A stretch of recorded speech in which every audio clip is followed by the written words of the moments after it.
Do up a do up shoo, be do up a do up a do up shoo. Et pour ce nouveau numéro de Mes meilleurs morceaux, nous voici à Paris, dans le 10e arrondissement, précisément rue de Belzins, dans un endroit assez étonnant qui s'appelle la Pointe du Groin. Suivez-moi.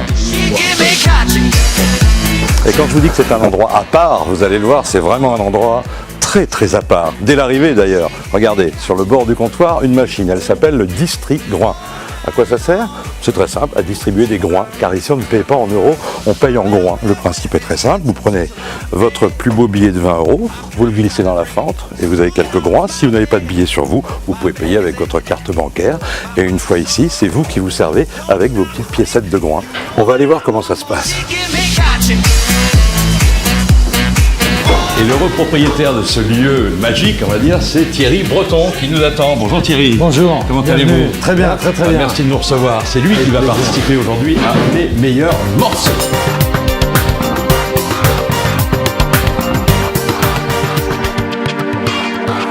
Mes meilleurs morceaux, le principe est très simple, 3 plats, 3 vins, et on parcourt comme ça la carrière d'un homme que tout le monde ne connaît pas encore, et ceux qui ne le connaissent pas encore ont tort. C'est donc Thierry Breton. Merci d'accepter notre invitation pour ces meilleurs morceaux. Nous sommes donc chez vous, on le disait tout à l'heure, à la Pointe du Groin. Est-ce qu'on peut en savoir un tout petit peu plus sur cet endroit, Thierry, qui est un peu spécial, comme dirait ma mère? C'est spécial parce qu'en fait, c'est l'aboutissement Je me suis installé dans la rue il y a 23 ans, quand j'ai repris le restaurant chez Michel, qui était connu par Michel Malapry, qui a ouvert en 1939, et après Michel Tounissou dans les années 80, qui a eu 2 étoiles au Michelin.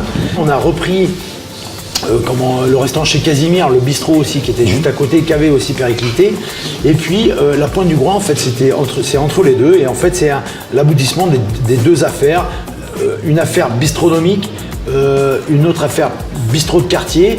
C'est un mix des deux, un petit peu, avec des produits nobles et moins nobles, à une accessibilité à beaucoup de gens, des prix aussi très tirés, parce qu'il n'y a pas de service. Ouais. C'est vous qui faites le service. Mais j'ai vu ça, c'est la question que j'allais vous poser aussi. Tout à l'heure, je me suis présenté devant la machine à Groin, le Distri Groin. Pourquoi avoir choisi de ne pas faire payer les clients en euros comme partout ailleurs? L'idée, c'est que on fait payer les gens tout de suite, parce qu'une fois qu'ils ont fini, ils s'en vont. Ouais. L'idée aussi technique et professionnelle, c'est que vu que les prix sont très petits, on a beaucoup d'espèces, ça évite de rendre de la monnaie, on fait tous les verres à 2 euros, donc du coup il y a pas mal de jeunes qui viennent, donc ils lancent une piécette et on leur donne à boire, à manger. On rend pas la monnaie, il n'y a pas d'erreur, ça va vite, et puis on joue un peu à la marchande aussi. C'est ça, on joue, vous mettez 10 balles, vous avez que 5 piécettes, on joue à la marchande, et puis voilà comment s'est construit la Pointe du Groin. Ce qui est rigolo, moi passionné de vélo, c'était il y a 25 ans, c'était la maison du vélo, c'était un atelier de vélo. Donc ça n'existait pas vraiment ici, en tant que restaurant.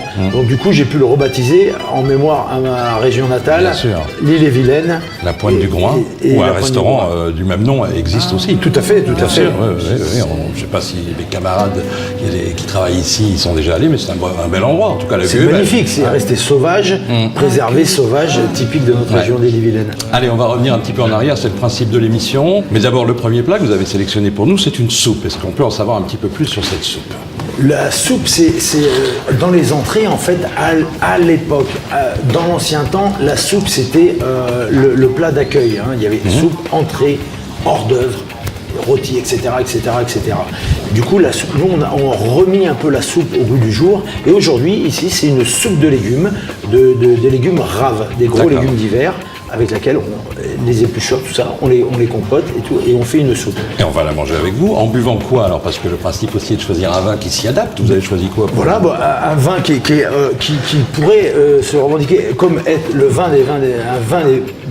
des Marches de Bretagne, pays des Marches de Bretagne, des copains qui sont des vignerons copains, Thierry Lily Chancel, et qui s'accordent tout à fait avec une soupe. C'est donc ça, un vin assez sec et qui s'accorde parfaitement avec la soupe. Racontez-nous votre parcours étonnant. Vous êtes passé par des grandes tables, des grands hôtels, le Crillon, le Ritz, et puis un palais dans lequel peu d'entre nous ont accès, c'est le palais de l'Élysée. Vous vous êtes débrouillé, alors je ne sais pas on pouvait à l'époque se débrouiller à faire votre service militaire à l'Élysée. C'est étonnant quand même, ça n'est pas nombreux. C'est étonnant, mais avec mon parcours, il n'y avait rien d'étonnant, c'est-à-dire que j'ai commencé en 84, j'ai fait mon apprentissage avec Guy Leguet au Ritz, et après, si vous voulez, quand on est assidu, quand on travaille ou quand on donne le maximum de ce qu'on a dans le ventre. Ces chefs-là vous forment et font profiter aussi leurs copains, leurs collègues. C'est-à-dire on fait notre expérience, 2 ans d'apprentissage et après j'ai fait 1 an dans chaque maison. Alors, on va passer à la galette saucisse, parce que moi je commence à avoir une faim. La soupe, ça va 2 secondes, mais vous avez vu la bête. Et il faut passer à quelque chose d'un petit peu sérieux. C'est votre deuxième choix. Alors, la galette saucisse, on la retrouve entre autres dans ce livre qui vient de sortir il y a quelques semaines à peine, qui est le livre de Thierry Breton, avec de superbes photos qui s'appelle Braise, BZH, Bretagne, donc un panorama contemporain de la gastronomie bretonne. Et on y retrouve donc la galette, la recette de la galette que vous servez ici à la Pointe du Groin. Est-ce que vous pouvez nous la raconter en 2 mots pour ne pas empêcher nos téléspectateurs d'acheter le livre? Alors, la galette saucisse, en fait, c'est emblématique de notre région d'Ille-et-Vilaine, essentiellement. Moi, j'ai tout petit, avec mon père, j'allais au marché des Lys faire l'après-marché, parce qu'on faisait, lui, il avait vraiment un bistrot, mais c'est un routier, c'était une sorte de routier de ville. Ouais. En fait, il faisait l'après-marché pour avoir les meilleurs prix et les produits frais. Et du coup, on se faisait toujours une galette saucisse. La galette saucisse, là-bas, c'est 140 grammes de saucisse, une galette, 2 francs. Elle a trouvé toute sa place à la Pointe du Groin. Avec ça, j'ai choisi un gars qui mérite dans le Beaujolais, parce que du coup, c'est vrai que chercher du vin en Bretagne, c'est un peu compliqué. Karim Vionnet qui fait un vin de copain, un vin de cave, donc c'est très gouléant. C'est un vin de soif qu'on boit à 10h le matin quand on a commencé à 5h, évidemment. Bien sûr, on a la galette saucisse, c'est ça, la galette saucisse, un coup de Wenru, et puis ça passe tout seul. Et pour terminer, Thierry, racontez-nous le lien entre votre dernier choix, le dessert, et un projet artistique qui est en cours. Et ben, c'est une nouvelle histoire qui m'arrive. En fait, c'est une rencontre avec des musiciens de Zaz, de la chanteuse, et qui ont un projet en fait de faire. Ils viennent me voir. Ils ont un projet de faire un livre sur la cuisine, sur la bouffe en fait, mélanger un peu des chanteurs, des cuisiniers, faire quelque chose, raconter une histoire. Bon, ben ça part de ça, on travaille dessus depuis 1 an et demi, et du coup, ce projet est en train de se créer. 5 chefs, 10 recettes, 11 interprètes. Et j'ai la chance, donc moi mes recettes c'est le Kika Farce et le Paris-Brest, et j'ai la chance en fait d'avoir Arthur H qui chantera le Paris-Brest. Donc là vous ne l'avez pas encore. Non, c'est pas sorti encore. Mais non, parce que ça sortira fin d'année. Mais moi j'ai écouté les maquettes et je vous dis, il y a du lourd. Et ce Paris-Brest, on va pouvoir le monter, comme on dit dans le jargon, le déguster ensuite. Avec quoi? Parce que vous avez choisi le Père Jules. Alors, j'ai choisi un poiret, et du coup, sur le Paris-Brest, le poiret, c'est une sorte de champagne de pauvre, avec une valeur extraordinaire.